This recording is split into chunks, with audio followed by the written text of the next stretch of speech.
Para ir a la lectura de cada jueves. Sean todos bienvenidos a este momento bíblico donde vamos a presentar una lectura y daremos una breve explicación.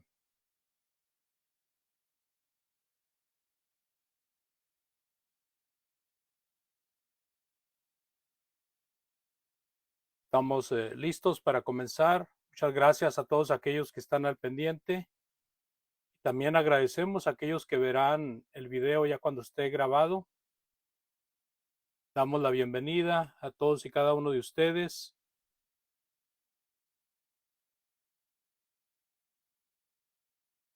Abran su Biblia, preparen su Biblia porque vamos a estar viendo allí el capítulo 19 en la última parte.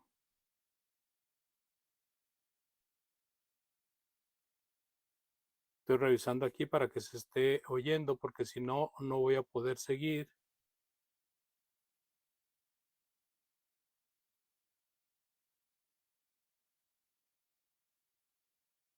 Aquí estamos ya, listos, en marcha, listos para arrancar, listos los motores.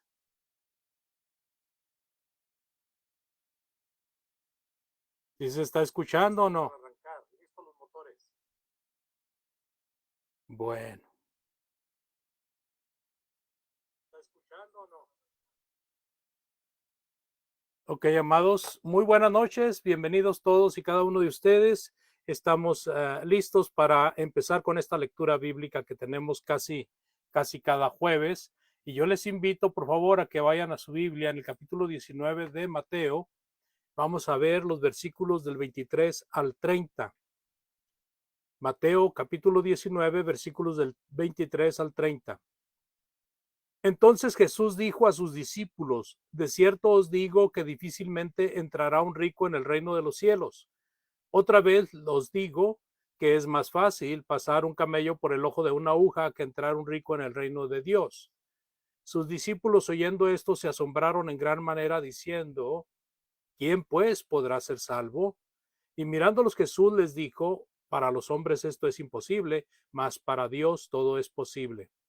Entonces respondiendo Pedro le dijo: he aquí, nosotros lo hemos dejado todo y te hemos seguido. ¿Qué pues tendremos?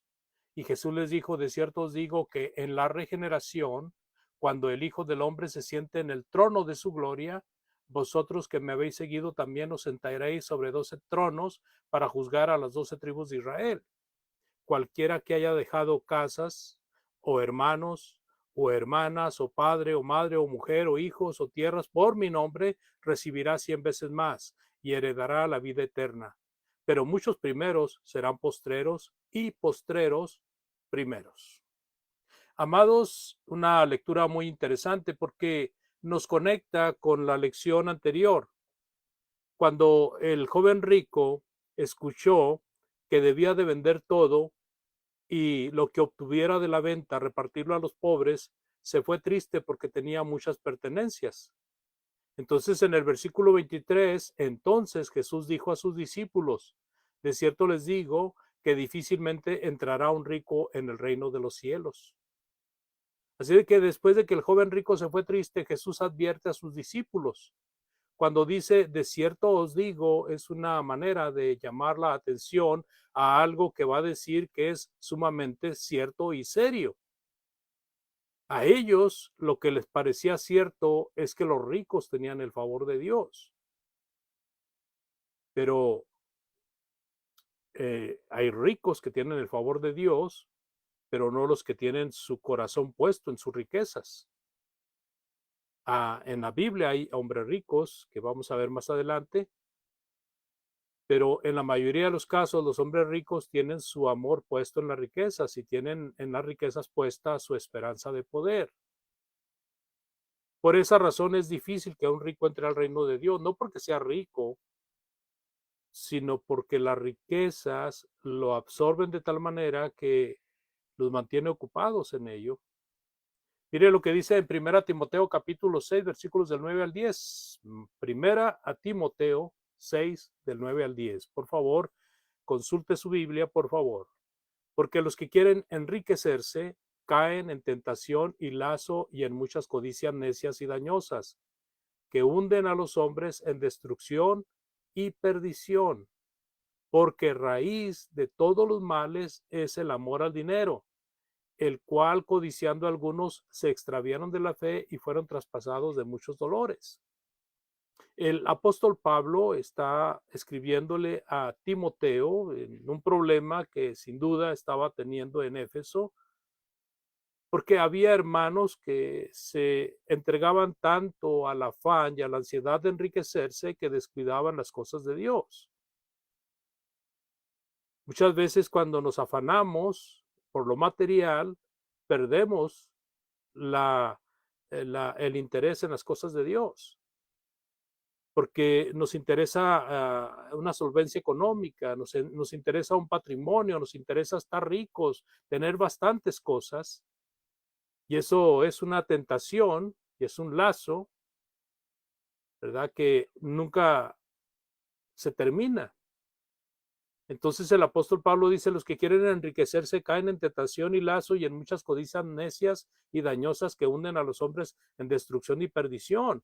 En muchas codicias necias y dañosas. Porque aquel que pone su esperanza en la materia, aquel que pone su esperanza en los recursos físicos, aquel que pone su esperanza en lo metálico, que ahorita es lo plástico, pues está entrando a un campo donde puede ser arrastrado y seducido de tal manera que pierde su salvación. Versículo 10, porque raíz de todos los males es el amor al dinero, el cual codiciando algunos se extraviaron de la fe y fueron traspasados de muchos dolores. Póngase a pensar en esta situación, amado oyente. Hay iglesias que tienen 50, 60, 70, 80 miembros, o quizás 25, 30, y entre esos miembros hay 5, 6, 10, 20, 50, 100 varones. Pero de entre todos esos varones no hay nadie que se esté dedicando a la enseñanza,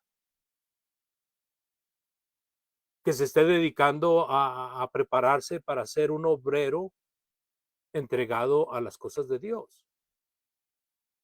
Es triste lo que estoy diciendo, pero es real. No quiero decir que todos deben de dedicarse completamente a las cosas de Dios, porque si no, pues entonces no habría finanzas en la iglesia. Lo que estoy diciendo, amados hermanos y amigos, es que muchas veces nosotros ocupamos tanto tiempo en las cosas materiales que no dejamos tiempo suficiente para prepararnos también en las cosas espirituales. Es muy importante prepararse en las cosas de Dios para que el trabajo en la obra no pare, al contrario, crezca. Y entonces vienen nuestros hijos, nuestros nietos, y miran nuestro ejemplo y lo siguen. ¿Sí? ¿Se fija? Por esa razón el Señor Jesucristo dice que raíz de todos los males es el amor al dinero. O sea, si nosotros somos inconformes con tener lo que necesitamos, lo suficiente y aún para compartir con los demás, si no nos conformamos con eso, sino que queremos más todavía, estamos en esa situación. Estamos amando el dinero. En el versículo 24 también dice, estimado oyente, otra vez os digo que es más fácil pasar un camello por el ojo de una aguja que entrar un rico en el reino de Dios. No porque sea rico, sino porque tiene su esperanza puesta en su riqueza, en hacerse más rico. Cuando aquí habla en este versículo 24 de que es imposible a un camello, o perdón, que es más fácil que un camello pase por el ojo de una aguja, nosotros nos imaginamos y pensamos, es imposible que un camello pase por el ojo de una aguja. Ahora, esto de la aguja ha dado pie para varias teorías. Se maneja de que había en las calles, ¿verdad? En determinados lugares donde entraban los mercaderes o las personas que pasaban, había entradas específicas para los camellos que iban cargados y había una puerta que le llamaban la aguja por donde pasaba la gente y no libraba un camello por ahí. Entonces, muchos creen que a eso se refiere el Señor Jesucristo. También hay otra teoría de que entre las montañas, ¿verdad? Había un pasaje, una especie de túnel hecho de una manera natural o quizás con la ayuda humana, y era un pasaje por donde cabían personas, pero un camello no podía pasar, y a eso le llamaban el ojo de la aguja. Pero cuando el Señor dice aquí, es imposible que un camello pasar por el ojo de una aguja, pues se refiere más que nada o principalmente a agujas que son plural, o sea, que son varias agujas, y apunta mucho, hermanos, a la aguja que se usa para coser, para meter el hilo y coser, para meter el cordón y coser, sean costales, sea ropa, no sé. Pero aquí el Señor está haciendo referencia a una aguja de algunas agujas o de muchas agujas. Es imposible a un camello pasar por el ojo de una aguja, porque no, pues ¿cómo va a entrar? Pero la comparación que está haciendo el Señor es que sería más fácil eso a que uno que confía en las riquezas entre en el reino de los cielos. Se fija, es una exageración para poner atención. Es como cuando dice, como tú que tienes una paja en tu ojo, como tú que tienes una viga en tu ojo, no ves, estás viendo la paja del ojo de tu hermano y no ves tu viga que traes tú en tu ojo. Imaginémonos el cuadro, por favor. O cuando dice también el otro dicho que tiene el Señor, vosotros coláis el mosquito y tragáis el camello. ¿Se fija? Refiriéndose a la situación de que son tan legalistas, ¿verdad? Este dicho aplicado para los fariseos, los escribas, son tan legalistas en lo que los demás deben de hacer, pero ellos hacen cosas mucho más aberrantes o violan sus propios principios. Así de que, aunque sea imposible que un camello pase por el ojo de una aguja de coser, sería más fácil que esto llegara a suceder a que un rico llegue a entrar al reino de los cielos si tiene puesto su corazón en las riquezas. ¿Por qué? Porque los idólatras no tienen parte con Dios. La avaricia, amados oyentes, es idolatría. Dice en Colosenses 3:5, por favor, Colosenses 3:5, hagan morir pues lo terrenal en vosotros, fornicación, impureza, pasiones desordenadas, malos deseos y avaricia, que es idolatría. Avaricia, que es idolatría. Nuestro Dios, nuestro Señor, prohibió la idolatría desde el principio. Éxodo 20, versículos del 3 al 5, dice el Señor, no tendrás dioses ajenos. Éxodo 20 del 3 al 5, no tendrás dioses ajenos delante de mí. No te harás imagen ni ninguna semejanza de lo que esté arriba en el cielo, ni abajo en la tierra, ni en las aguas debajo de la tierra. No te inclinarás a ellas ni las honrarás, porque yo soy Jehová tu Dios, fuerte, celoso, que visito la maldad de los padres sobre los hijos hasta la tercera y cuarta generación de los que me aborrecen. Note por favor cómo el Señor está diciendo estas cosas. No tendrás dioses ajenos, el amor a la riqueza que amamos, que idolatramos, que vamos y revisamos cada rato y que incrementamos y que tenemos ahí guardada y que no compartimos, esa riqueza es nuestro Dios. Y dice el Señor, no te hagas dioses ajenos delante de mí. Aunque indudablemente estaba principalmente involucrado el ídolo hecho de manos humanas, alguna estatua, alguna imagen. De una manera también, en el corazón, también se fabrican dioses. Hay dioses del corazón, hay ídolos del corazón. Y este es uno de ellos, dice en Mateo 6, del 19 al 21. Mateo 6, del 19 al 21, por favor. No os hagáis tesoros en la tierra, donde la polilla y el orín corrompen, y donde ladrones minan y hurtan, sino haceos tesoros en el cielo, donde ni la polilla ni el orín corrompen, y donde ladrones no minan ni hurtan.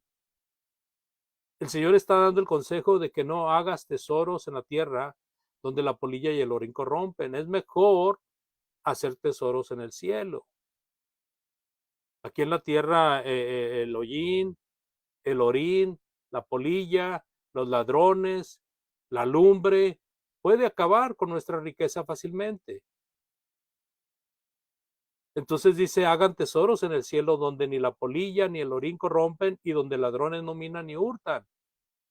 ¿En dónde tenemos que hacer tesoros? En el cielo. ¿Y cómo se hacen los tesoros en el cielo?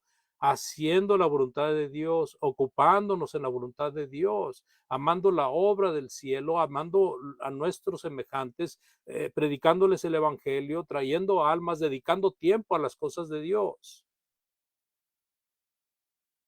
Y termina diciendo, versículo 21, Mateo 19, 21, porque donde esté tu tesoro, ahí está también tu corazón. Cristo les dice a estos hombres, donde esté vuestro tesoro, allí también estará vuestro corazón. ¿Se fija? ¿Dónde tienen puesto el corazón los escribas y fariseos a los cuales Jesús está dirigiendo estas palabras? En las riquezas terrenales, en los bienes materiales. En el versículo 25, los discípulos sin duda habían sido afectados por esta situación, por esta cultura. Entonces dice el versículo 25, sus discípulos oyendo esto se asombraron en gran manera diciendo, ¿quién pues podrá ser salvo? O sea, aquel joven rico que vino ante Jesús no pudo ser salvo porque no pudo desprenderse de las riquezas, sino que amaba a las riquezas más que a Dios. Entonces Jesús mirándolos, bueno, estos hombres habían dejado todo por seguir a Jesús. Jesús mirándolos les dijo, para los hombres esto es imposible, mas para Dios todo es posible. Entonces ellos estaban siguiendo a Jesús, ellos estaban siguiendo a Dios, estaban protegidos por Dios. Dice en Job 42:2, Job 42:2, yo conozco que todo lo puedes y que no hay pensamiento que se esconda de ti. ¿Se fija? Lucas 1:37, el ángel visitando a Elizabeth, porque nada hay imposible para Dios, le dice el ángel. En Marcos 9:23, entonces Jesús les dijo, si puedes creer, al que cree, todo le es posible. Entonces, si nosotros creemos que para Dios no hay imposible y estamos bien apegados a Dios, todo nos va a ser posible. Entonces Pedro todavía insistió, dice el versículo 27. Entonces respondiendo Pedro le dijo, he aquí nosotros lo hemos dejado todo y te hemos seguido, ¿qué pues tendremos? ¿Estaría Pedro pensando en algún pago monetario? Pedro había dejado pertenencias, trabajo, como los apóstoles, como ellos, como muchos de los que seguían a Jesús. Ellos eran una clara ilustración de lo que requería el joven. Aquel joven que se fue triste porque sus pertenencias eran muchas. Muchos habían dejado a sus familiares, muchos habían dejado, Pedro, Juan, Andrés, Jacob, habían dejado a su empresa, eran pescadores. Al menos se dice que Juan y Jacob tenían hasta trabajadores. Y era necesario que aquel que venía a Cristo si era necesario dejar padre, madre, hijos, hijas, esposo, esposa, por causa de Cristo, debían de dejarlo. En el caso de Pedro y posiblemente otros apóstoles, no había dejado a su esposa. ¿Por qué? Porque su esposa no le estorbaba para las cosas de Dios. ¿Se ha puesto a pensar en eso? A Pedro no le estorbaba su esposa para las cosas de Dios. Al contrario, la esposa de Pedro estaba bien de acuerdo en las cosas de Dios. Nuestros amigos católicos dicen que Pedro fue célibe porque dejó a su esposa al venir a Cristo. Pero usted puede leer lo siguiente y me puede decir si eso es cierto. Esto lo escribió el apóstol Pablo después, muchos años después de que Pedro vino a Cristo. Dice en 1 Corintios capítulo 9, versículos del 2 al 5, 1 Corintios 9, del 2 al 5, si para otros no soy apóstol, para vosotros ciertamente lo soy, porque el sello de mi apostolado sois vosotros en el Señor. Contra los que me acusan, esta es mi defensa. ¿Acaso no tenemos derecho de comer y beber? ¿No tenemos derecho de traer con nosotros una hermana por mujer como también los otros apóstoles y los hermanos del Señor y Cefas? ¿Quién era Cefas? Cuando dice aquí los otros apóstoles, bueno, está hablando de los otros apóstoles aparte de Pablo, aparte de Bernabé. Pero, ¿quién era Cefas? ¿Por qué lo menciona aparte? Porque los hermanos en Corinto tenían preferencias, muchos de ellos se inclinaban hacia Cefas. ¿Quién era Cefas? Bueno, primera de Juan 1:42 dice, y le trajo a Jesús, y mirándole le dijo Jesús, tú eres Simón, hijo de Jonás, y tú serás llamado Cefas. Es Pedro. Pedro y Cefas es el mismo nombre en diferente idioma. Significa piedra. Así de que Pedro estaba con su esposa, estaba casado y los dos seguían al Señor Jesús. Muy posiblemente la esposa de Pedro era una de las tantas mujeres que servían al Señor y a su comitiva. Lo que está reclamando el apóstol Pablo aquí es que él era apóstol de Jesucristo también, aunque no a la orden de los 12, pero sí un apóstol. Y una muestra de su apostolado eran ellos. Muchos de los corintios se habían convertido gracias al evangelio predicado por Pablo y a las señales que Pablo había hecho como apóstol. Pero muchos de los corintios no querían a Pablo y acusaban de que Pablo no era apóstol. Y entonces Pablo dice, ¿acaso no tenemos derecho de comer y beber? O sea, como cualquier apóstol. No tenemos derecho de traer con nosotros una hermana por mujer, como también los otros apóstoles, como cualquier apóstol podían hacerlo. Y luego también se refiere a los hermanos del Señor que para ese tiempo ya estaban sirviendo al Señor, a Judas, José, ¿cuál otro era? Ellos ya estaban sirviendo al Señor. Judas, José, Jacob y Cefas, ¿verdad? Pedro, que era muy conocido entre los corintios. ¿Se acuerdan que los corintios decían, y unos decían, yo soy de Pedro, otros decían, yo soy de Pablo, otros, yo soy de Apolos? Entonces, lo que estoy ilustrando aquí, amados hermanos, que los apóstoles habían dejado todo por seguir a Jesús, todo lo que les estorbaba. ¿Sí? ¿Qué era lo que le estorbaba al joven? Al joven le estorbaba su riqueza, sus bienes materiales. Entonces Jesús le dice, vende todo lo que tienes y repártelo a los pobres. Y se fue muy triste porque tenía muchas posesiones. Mientras que los apóstoles sí abandonaron todo lo que les estorbaba para seguir a Jesús. Así que Pedro le dice a Jesús, Señor, todo lo hemos dejado, ¿qué vamos a recibir?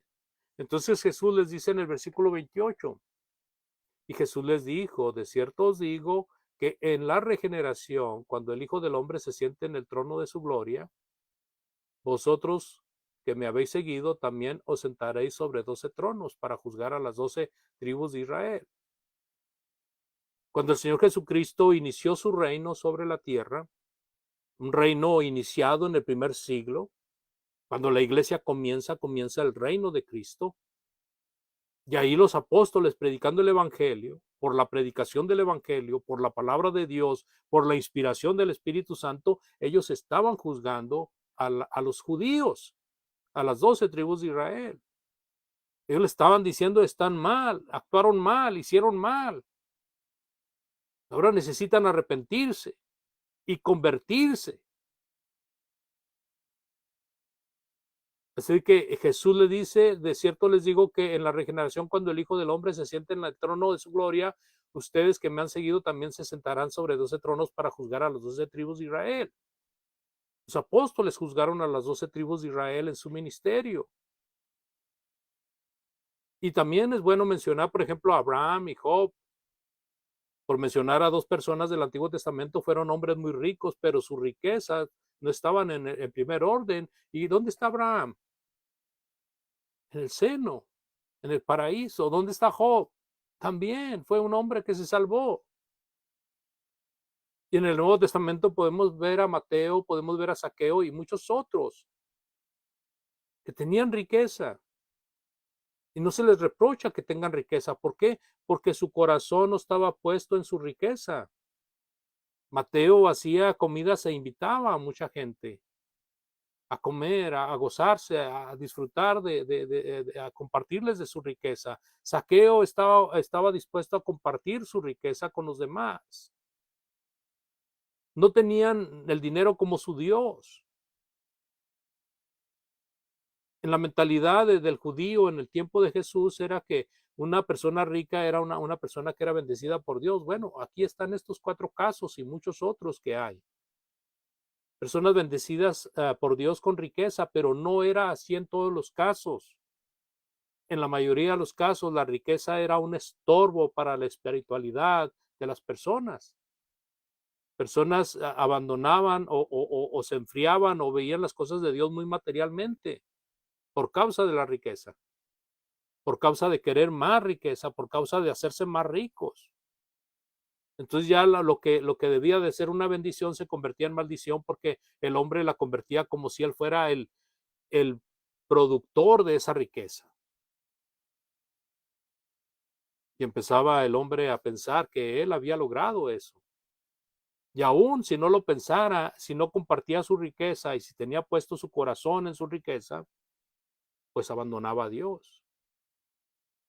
Mateo 19, versículo 29, dice el Señor Jesús, y cualquiera que haya dejado casas, o hermanos, o hermanas, o padre, o madre, o mujer, o hijos, o tierras, por mi nombre, recibirá 100 veces más y heredará la vida eterna. ¿Cuándo se tenía que dejar a hermanos o hermanas? Cuando esos hermanos o hermanas no seguían a Dios. ¿Cuándo se debía dejar a padre o madre? Cuando esos padres no seguían a Dios o esos padres no podían llevar una vida tan activa como la que tenía Jesús con sus discípulos. ¿Cuándo se tenía que dejar a la mujer o a los hijos? Cuando la mujer o los hijos no podían acompañarles o no querían acompañarles. ¿Se fija? Pero cuando la mujer o hijos podían acompañarlos, ellos iban con sus padres, aunque fueran los apóstoles. Así que el que haya dejado todo lo que le estorbe para seguir a Dios, recibirá 100 veces más y heredará la vida eterna. Y hay un dicho del Señor Jesús en este versículo 30, antes de concluir el capítulo 19, donde pero muchos primeros serán postreros y postreros primeros. Ellos, los apóstoles, por su trabajo tan cercano con Jesús y por el sufrimiento que padecieron como apóstoles, podían ser los primeros, por su entrega, por su sacrificio, por todo su arduo trabajo. Pero no solamente eran ellos, había muchas personas que servían al Señor y podían ser primeros antes que ellos, pero tenían el mismo premio. En Marcos 12:44 está las palabras para concluir con una ilustración que el Señor pone viendo a una viuda que está echando en el arca de la ofrenda todo lo que tiene, 2 moneditas de cobre. Y Jesús les dice en el versículo 44, todos han echado de lo que les sobra, pero esta, de su pobreza, echó todo lo que tenía, todo su sustento. ¿Se fija? Esta mujer podía ser una de las primeras. Juan capítulo 12, versículo 3.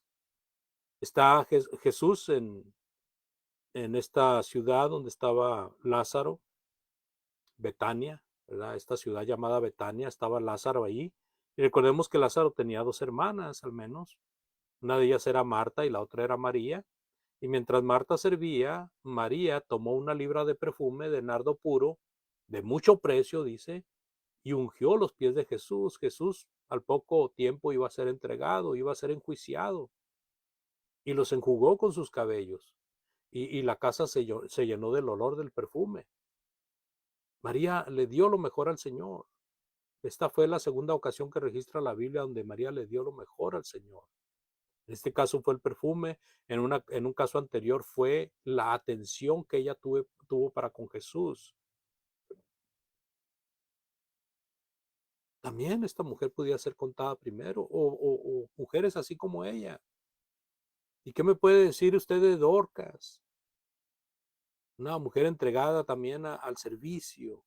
Febe, una mujer servidora también. Priscila y Aquila, esta pareja de esposos tan serviciales. El centurión de Cesarea, un hombre de oración y que hacía bienes a la gente a la nación de Dios. Cuando dice el Señor, pero muchos primeros serán postreros y postreros primeros, se refiere el Señor Jesús de que no se debe de ambicionar el primer lugar en las cosas, sino más bien llegar a ese lugar.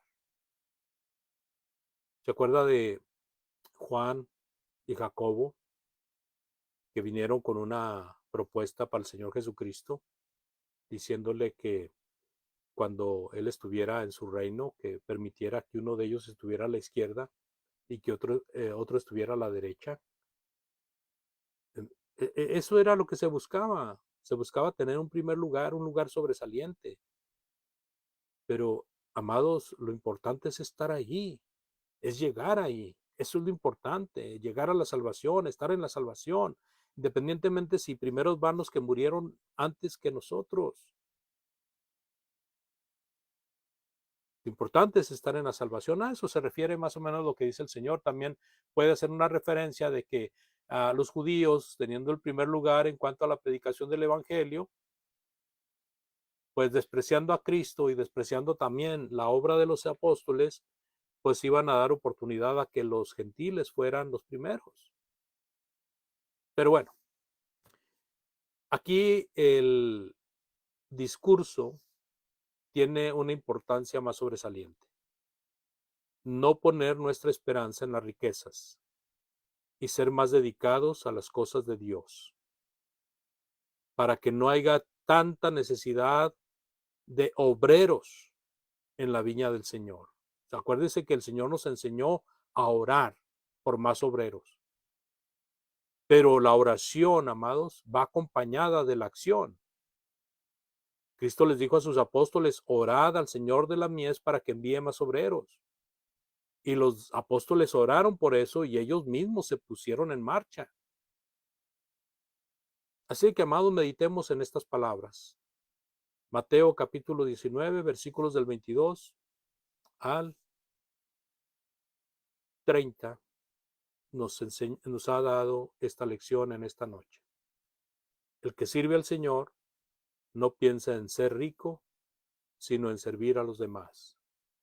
Y muchas veces se desprenderá aún de lo poco que tiene, que es mucho, para ayudar en alguna necesidad.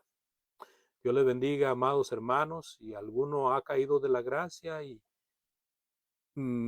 piensa que es un buen momento para ponerse a cuentas con Dios, hágalo, no deje pasar el tiempo porque puede enfriarse su idea y su salvación está de por medio. Si usted, amado amigo, ha oído lo suficiente, cree que Cristo es el Hijo de Dios, usted necesita arrepentirse y bautizarse para perdón de pecados.